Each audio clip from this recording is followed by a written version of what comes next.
There will come a point in time when your house is a little more vacant than it is right now. The kids have left, but maybe not the budget, but they've left the household. And there's financial things that you need to consider, from an estate planning side to a retirement side for you, and also helping your kids understand how to transition off the family budget. Listen to Jamie Burton and myself as we talk about it on Consider This Program today. Good morning and welcome back to Consider This Program. I'm your host, Joe Clark. And I'm Jamie Burton. Happy to have you along. Jamie's one of our senior advisors up in the Lafayette, Indiana area. Proud mama of three, wife, I should say. Husband's Chad, and happy to have her on the show today. And we're talking about something that Jamie and I both have experience in, and that really is parenting and money. Jamie has her degree from Purdue University in financial planning. She was one of my students years ago. Obviously, I'm a certified financial planner. I have two kids. They're both out of the house. And Jamie has three that are both in the house. And so if you missed the first segment, we talked about how to educate your kids about money, things that I wish I'd have done, things that she is doing. And now we're going to talk to you about what happens when your kids go to leave. And so, Jamie, and by the way, and it's part of this is this age thing. We had a different viewpoint, Yes. a different perspective. And so it's kind of interesting having this conversation. But what is the first thing that you believe somebody would do or act or behave when the kids left the house? Well, what I brought to you was, this is the point where I think, okay, time for the kids to start paying their own cell phone bill, or paying their own car insurance or health insurance, paying for their own gas. Now they're going to be renting their own place. And I was quickly brought back to reality that that's probably not how that works most of the time. But it is a good goal. It so is, yes. if it's a good goal, if it's a good strategy, let's get them there. Yes. Right? Yep. So again, you brought up in the article, and you can get that off our website at yourlifeafterwork.com. You brought up in the article that when kids leave the home, right, it's a really good time for you to revisit your existing financial plan or create one if you have had one, right? Right. And you talked about imagining your future life. So go ahead and walk through that a little bit. Yeah. So up until this point, you've been raising all your kids and you have the expenses of extracurricular activities and, like I just mentioned, the cell phones and the cars and all of that. Now the kids are out of the house. What are you going to do with the extra money that you have eventually and all the extra time that you have? So this is the time where you need to sit down and figure out what this looks like. Are you getting closer to where you can say, okay, I'm looking to retire and I'm looking to now having to live off of the money that I've saved? What's that going to look like? If I start having more income because I don't have as many bills as I had with the kids, what should I do with that money? Do I have a lot of debt that I need to pay off still? Or do I have some room where I can start stashing that away into my retirement? So in a couple years when I do look at retirement, I'm setting myself up for a better future. So some people just wrecked their car when they heard you say that this extra money that they have when the kids leave the home, right? Because it's, that part is really, it does happen, but it doesn't happen often, right? And here is the strategy. As I was writing and working with you on the article, I said to myself, okay, taking our first conversation that we had about educating kids, I think one of the biggest gifts that you could give your kid, and I know Todd's listening right now, and his son is at Butler, and shout out to you guys. I was thinking about you the other day. But that gift of revisiting your financial plan, of reimagining your life, is probably the time to sit down with your kids. Right? You want to have a good reason to have a conversation, right? So I can't. It's those crazy conversations. Here's the deal, Jamie. Next month you start paying your car insurance.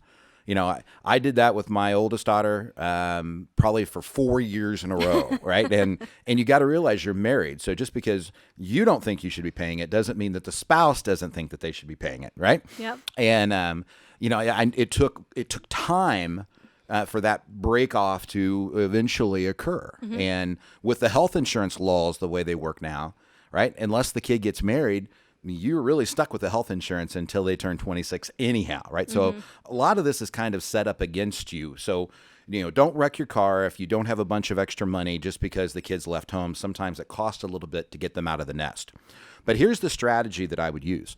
let's sit down and talk about, as I'm revisiting my financial plan, let's sit down and talk about some financial strategies for you. Now, you've probably talked to Jalen already about what she wants to do when she grows up, right? Yep. And you've already got her saving money, and that's a beautiful, beautiful thing, right?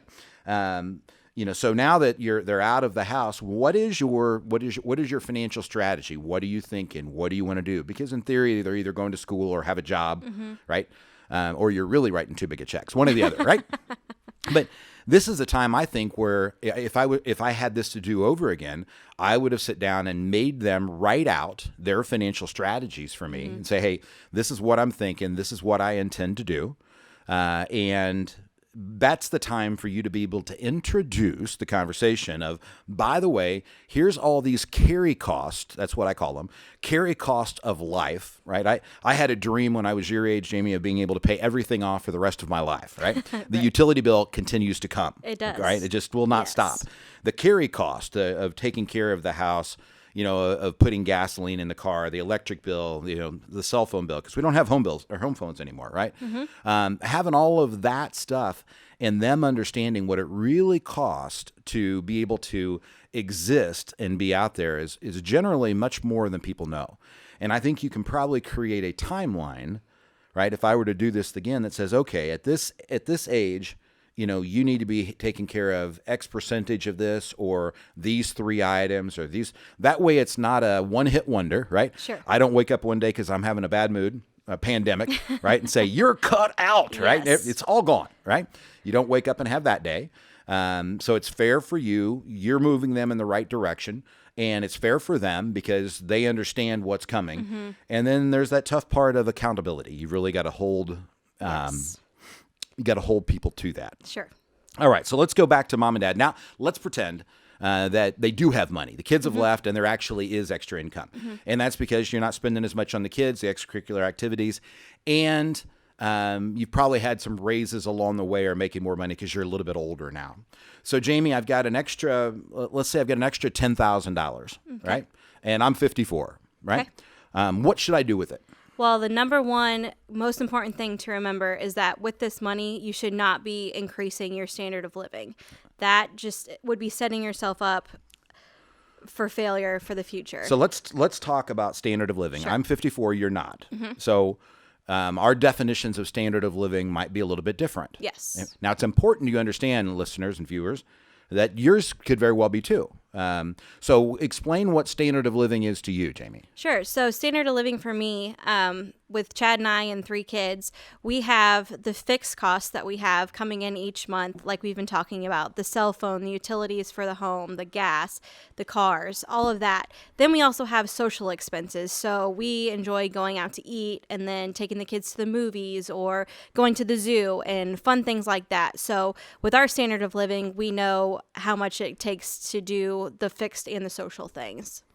So when I look at standard of living and people ask me that question, and Jamie hit it head on, it's fixed, but you have when we talk about somebody's retirement practice year, we try to talk to people a year before they retire, help them put together a retirement budget.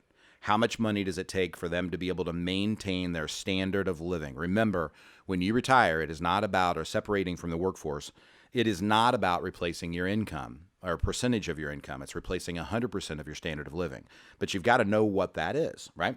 So the fixed and social expenses are pretty easy to describe, but they're harder to itemize, right? So for instance, a fixed expense is anything, as Jamie talked about, that's going to be there with me at 54, 65, 95, good Lord willing, all right? Social expenditures, what we have found, decline as people age.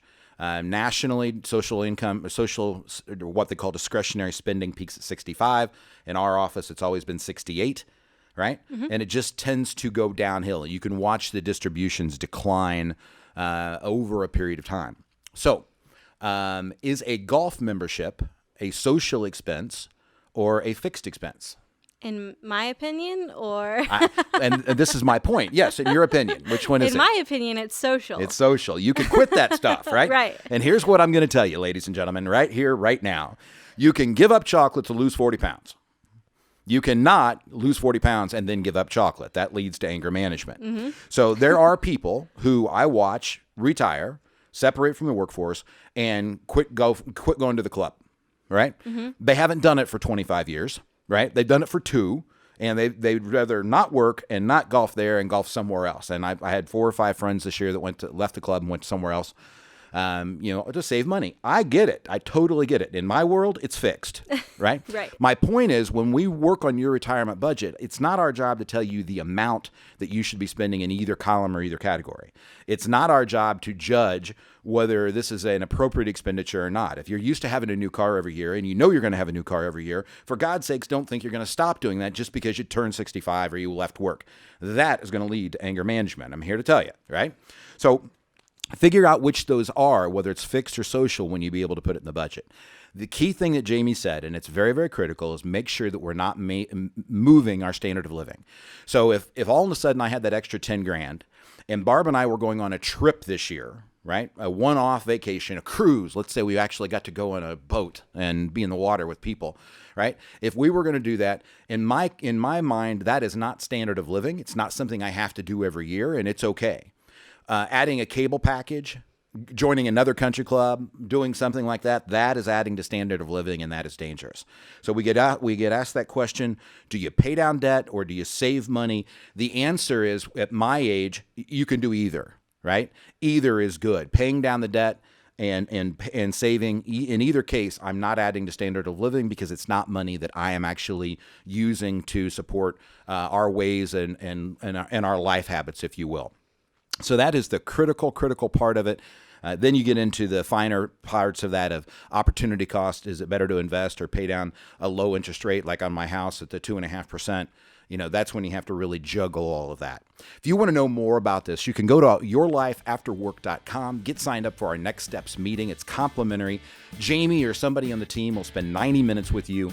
We'll go through things that you need to consider today, things you're going to want to consider in the future, and if we choose to partner together, what FEG will do for you, and we'll put it into writing. Again, you can go to yourlifeafterwork.com or call us at 800-928-4001. We look forward to meeting you. Get signed up. Your Next Steps meeting.